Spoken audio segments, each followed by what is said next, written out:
பறவைகள் பார்க்குறதுக்கு தோட்டத்துக்கு போயிருந்தப்போ அங்கே வந்து நாங்கள் கருவேப்பிலை மரம் வச்சுருக்குறோம். கருவேப்பிலை தழை நிறையா இருக்குது. அது ஏன் வேஸ்ட் பண்ணுவானேன்னு சொல்லிட்டு வீட்டுக்கு உடச்சிட்டு வந்து கருவேப்பிலை பொடி செஞ்சிடலான்னு சொல்லிட்டு ஒரு 4 கைப்பிடி ஆகிற அளவுக்கு வந்து தழை உடச்சிட்டு வந்து வீட்டுக்கு கொண்டு வந்துட்டு அது தனியாக வந்து தட்டில் இணுங்கி வச்சுக்கிட்டேன்.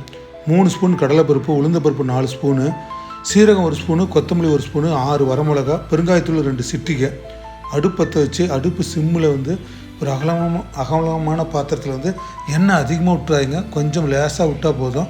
அதில் வந்து 4 ஸ்பூன் உளுந்தம்பருப்பு, கடலைப்பருப்பு 3 ஸ்பூனு நல்லா செவக்கிற அளவுக்கு நல்லா அப்படி வறுத்து எடுத்துங்க. கொத்தமல்லி 1 ஸ்பூனு, சீரகம் 1 ஸ்பூனு இதெல்லாம் ஆட் பண்ணி நல்லா வறுத்துட்டு கடைசியாக வந்து இந்த காரத்துக்கு தகுந்த 6 வரமிளகா அதையும் ஆட் பண்ணி நல்லா செவக்க வறுத்துருங்க. அதுக்கப்புறம் இணுங்கி வச்ச கருவேப்பிலை தழை கொஞ்சம் கொஞ்சமாக ஆட் பண்ணுங்கள். ஏன்னா நம்ம பாத்திரம் வந்து சின்னதாக இருக்கனால கொஞ்சம் கொஞ்சமாக ஆட் பண்ணி நல்ல அந்த கருவேப்பிலை தழை வந்து மொறுன்னு ஆகணும். நம்ம வந்து வறுத்து எடுத்ததுக்கப்புறம் கருவேப்பிலை தலையை கையில் எடுத்து உடச்சி பார்த்தா அப்படியே நொறுங்கணும்.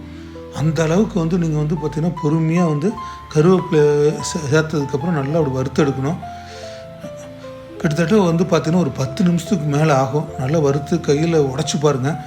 அதுக்கப்புறம் பெருங்காயத்தூள் வந்து 2 சிட்டிகை ஆட் பண்ணிவிட்டு ஒரு 2 நிமிஷம் வறுத்துட்டு நல்லா தலையெல்லாம் அப்படி நொறுங்கி பார்க்குறப்போ உடையணும்.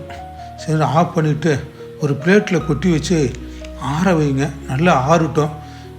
இந்த வரமிளகா மட்டும் வேணால் தனியாக எடுத்து கிள்ளி வெயிலில் வந்து ஒரு 10 நிமிஷம் காய வைங்க. ஏன்னா எப்பவுமே வரமிளகா கொஞ்சம் வதன்னு தான் இருக்கும். வரமிளகாயும் நல்லா காஞ்சதுக்கப்புறம் அந்த வறுத்து வச்சது எல்லாமே கருவேப்பிலை, கடலைப்பருப்பு எல்லாத்தையுமே ஆட் பண்ணிவிட்டு கூடவே மஞ்சள், தூள், உப்பு ஆட் பண்ணிவிட்டு மூடி போட்டு நல்லா நைஸாக அரைச்சிருங்க. திருப்பி அரைச்ச பொடியை வந்து பிளேட்டில் கொட்டிட்டு ஆறட்டும், டப்பில் எடுத்து போட்டு வச்சுங்க. இந்த கருவேப்பிலை பொடி வந்து சூப்பராக இருக்கும். சாப்பாட்டுக்கு, இட்லிக்கு நல்லெண்ணெயோடு சேர்த்து சாப்பிட சூப்பராக இருக்கும். கண்டிப்பாக பண்ணி பாருங்கள்.